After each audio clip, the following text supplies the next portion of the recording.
Warning, this video will contain spoilers for The Walking Dead Season 6, Episode 12, Not Tomorrow Yet, so do be careful and cautious as you go ahead and watch this video. What is going on, everyone? This is NinjaGeek here, and we are back again with yet another episode of The Walking Dead Reviews. It seems like these weeks are flying by so fast, and when we get to the end of Season 6, I'll be sad, because of course Season 7 is confirmed, so we'll have to wait until then for the rest of the show to continue on.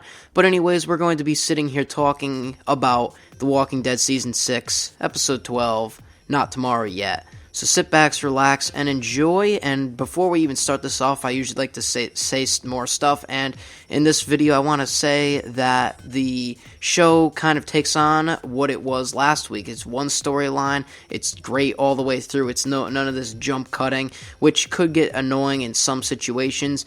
Obviously there's a lot of the different jump cuts between different characters, but there's one main storyline which I do enjoy, so that's a good thing in my own opinion. I think that Carol and Rick are undoubtedly the characters that changed the most from season 1 all the way to now. Obviously we're talking about Carol here because she did appear lots in this episode. We haven't seen her a lot in episodes previous to this, but now she's back here. And I feel like she's just reflecting on her past and what she's done, because obviously if you remember all the way back in Season 1, she was just a scared mother, and she lost her daughter, and after that, she just turned into a whole different character after she lost her daughter, to the character that she is now, where she's the type of person that goes out and fights people just to save, you have to be like that in this world now, but just to go out there and save others and herself as well. But her impact on Sam is affecting her, because obviously if you do remember all the way back into Season 5, Carol kind of was really, really mean to Sam, and I think she's kind of regretting that decision now, obviously, because Sam died. Like, their whole family is now gone, so she's kind of reflecting that as she's going back and looking at what she has, and every person that she has there, and Morgan especially, because they haven't been talking for a long time, and he even says that, and they want to kind of come together again. But I don't know if that's going to happen between Morgan and Carol, because they obviously see very different things. Speaking of Morgan, obviously in last week's episode we saw the sneak peek of this week's episode where Morgan just didn't look too grateful to what Rick was going to do to help them get more food.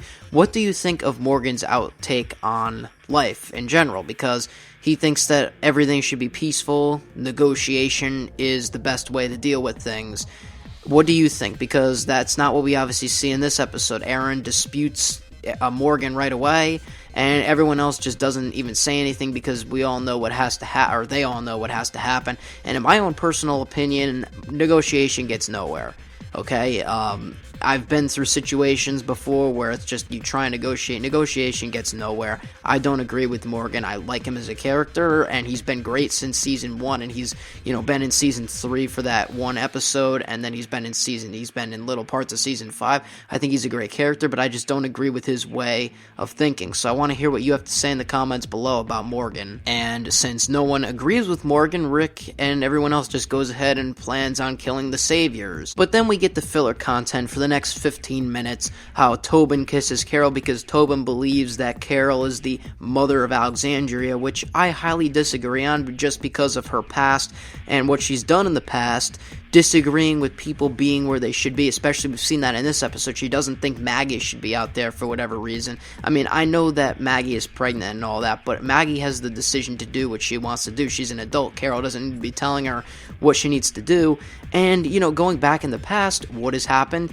She has led, I guess you can say, she isn't the cause of Sam's death, but she got the thoughts into Sam's mind, and a kid like that just doesn't know what to do in this special world. So I don't think she'd be a good mother in general at the state that she's in right now, and especially a mother over the entire Alexandria community. And another filler content, Abraham breaks up with Rosita, and this is actually not just little filler content, but major filler content, because last week we saw how Abraham was kind of conflicting different storylines between does he want Sasha, he sees Sasha as this great character, a great person, And then you have Rosita on the other hand, who he's known for a while and thought that this was the last woman on Earth when he first met her, and that's what he says to her. He's conflicting, and he just lets it out and just is done with Rosita.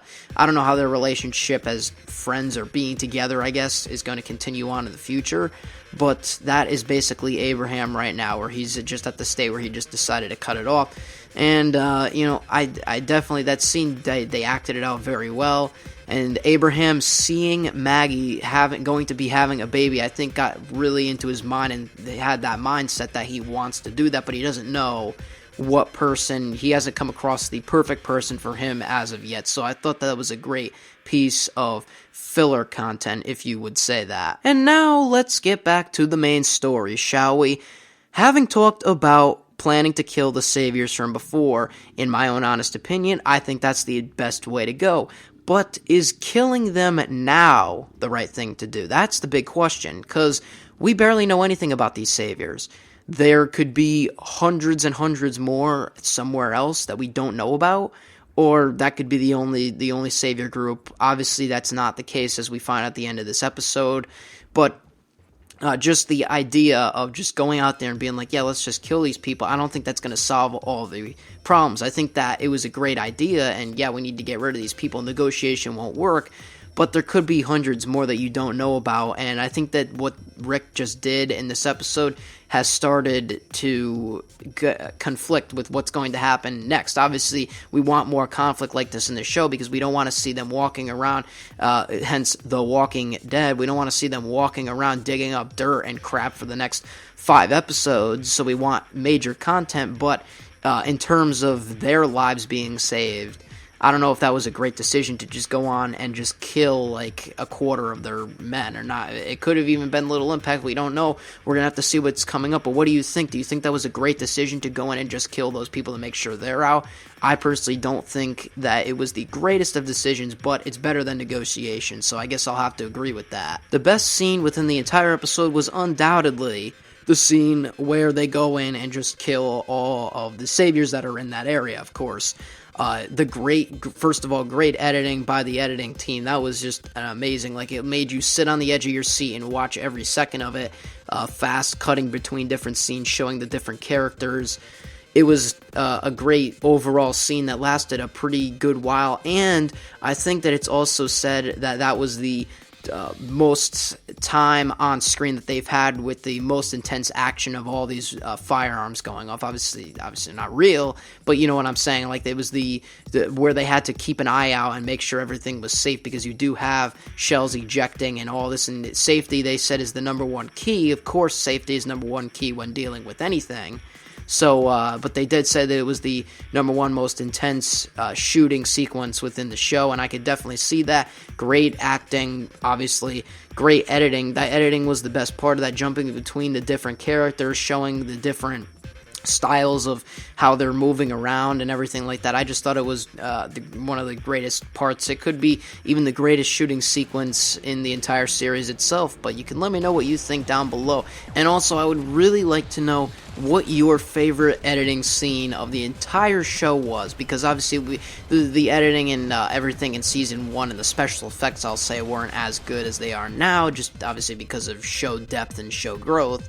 However, you know, everything had their greatest moments, and within, I'll just point out, for example, within Season 6, obviously, when we got the Morgan episode, you could see Morgan's intensified look just because of the editing that was portrayed there. Like, what is your favorite editing overall that is in The Walking Dead? This is definitely up there for me, this intense shooting action scene, and it will forever be up there. I don't know if it's my favorite. There's a lot of different editing scenes. I mean, it doesn't even have to be an action scene within the show. It could be a scene like, for example, last week we got with Abraham, where it was like cutting between the different scenes of Sasha and then Rosita.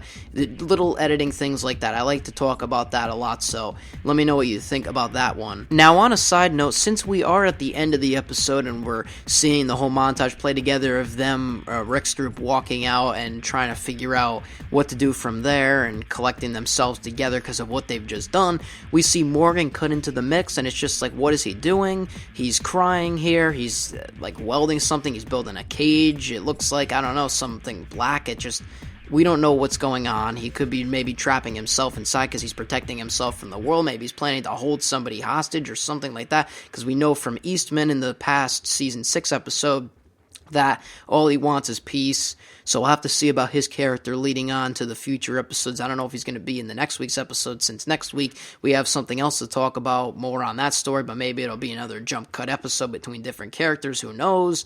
But there still is a lot to talk about with Morgan's character.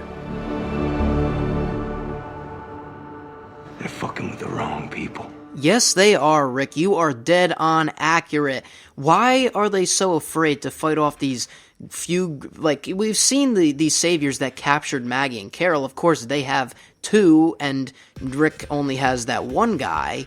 But on the other hand, it's like, Rick's got a group there of at least 15 plus more people there, and plus more that he can use to call, and he's got a lot more people there than these saviors do. Maybe, yeah, these saviors can call in other people to be there, because obviously they've got a walkie-talkie. We've seen them communicate, but from judging from the way things look right now and how close they are, I don't see why they're... I mean, obviously they're scared because, they have two people that are their own, but they still have so much... Like, Rick outnumbers the saviors, that little group of saviors in those terms. We don't know what's going to happen. Plus, Maggie and Carol, for that one guy, it's a 2 versus 1 trade. We don't know how that trade would go well. It doesn't seem like an even trade to the leader of whoever was on the walkie-talkie. It just doesn't seem even, so I don't know what they're going to accept as far as a trade deal goes, or maybe Rick is going to trade his gun into her mouth. You never know with how crazy things get on this show. But that is it for this week's episode of The Walking Dead Review. Of course, leave all your comments below, your thoughts. Like the video, of course, if you did enjoy, and subscribe for this every single week, as well as my other content that I do here. Try and do it when I can. So I will see you on next week's episode of The Walking Dead Reviews. This is NinjaGeek. I'm out, and peace.